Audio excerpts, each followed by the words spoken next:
आइए आज आप सब जानेंगे वर्ष 2026 अधिक मास ज्येष्ठ मास शुक्ल पक्ष में एकादशी का व्रत कब धारण किया जा रहा है। तो जानेंगे व्रत के शुभ मुहूर्त के बारे में, पारण समय के बारे में, व्रत का पारण कब और किस चीज से किया जाएगा। तो आइए जानते हैं इन सबों के बारे में। अधिक मास की दो प्रमुख एकादशी होती है, पद्मिनी एकादशी शुक्ल पक्ष में और कृष्ण पक्ष में, जो कि परमा एकादशी होता है।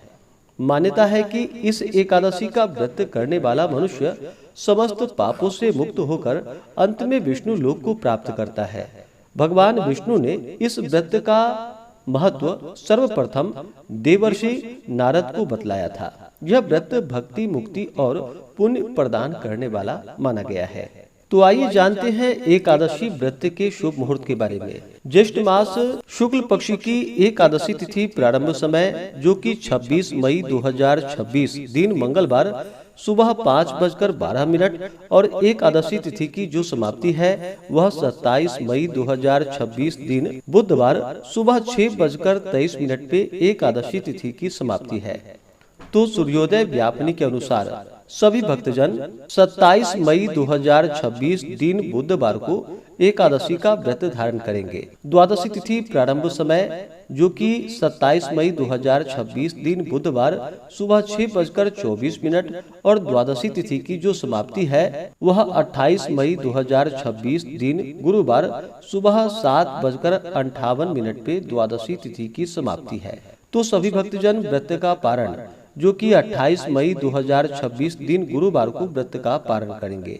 पारण का समय 28 मई को सुबह 5:25 से सुबह 7:57 तक होगा। व्रत का पारण गो दधना पारणम, यानी कि गाय के दूध के दही से व्रत का पारण है। यह संभव ना हो पाए तो आप जल, फल या तुलसी दल से व्रत का पारण करें। 27 मई को सूर्योदय का समय सुबह 5:08 होगा। सूर्यास्त शाम 6:41 होगा। ब्रह्म मुहूर्त का समय सुबह 3:39 से सुबह 4:37 तक होगा। राहु काल का समय सुबह 11:55 से दोपहर 1:36 तक होगा। प्रातः काल पूजा का मुहूर्त सुबह 5:25 से सुबह 7:09 तक होगा और शाम को पूजा का शुभ मुहूर्त शाम 5:29 से शाम 7:12 तक होगा। विजय मुहूर्त का समय दोपहर 2:36 से दोपहर 3:31 तक होगा।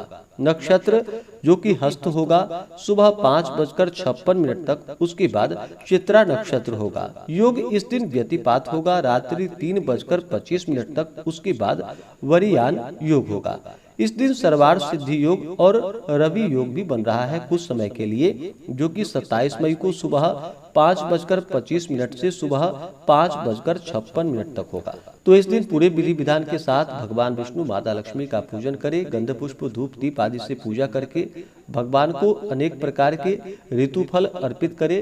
दूध से बने हुए वस्तुओं का भगवान को भोग लगाए। जब भी भोग लगाते हैं तो तुलसी दल, तुलसी पत्र डाल करके भगवान को भोग लगाए। व्रत आदि का कथा श्रवण करे, विष्णु सहस्त्र नाम, पुरुषोक्त आदि का पाठ या श्रवण करे तो यह बड़ा ही पुण्य फल दायी होगा। इसी प्रकार से ज्ञानवर्धक जानकारियां प्राप्त करते रहने के लिए, व्रत पूजा के बारे में जानने के लिए, कथा को सुनने के लिए चैनल पे अगर आप पहली बार आए हैं तो चैनल को लाल बटन दबा करके सब्सक्राइब करें। साथ में बेल आइकन घंटी को दबाएं ताकि आने वाली वीडियो का नोटिफिकेशन आपको समय से मिलता रहे।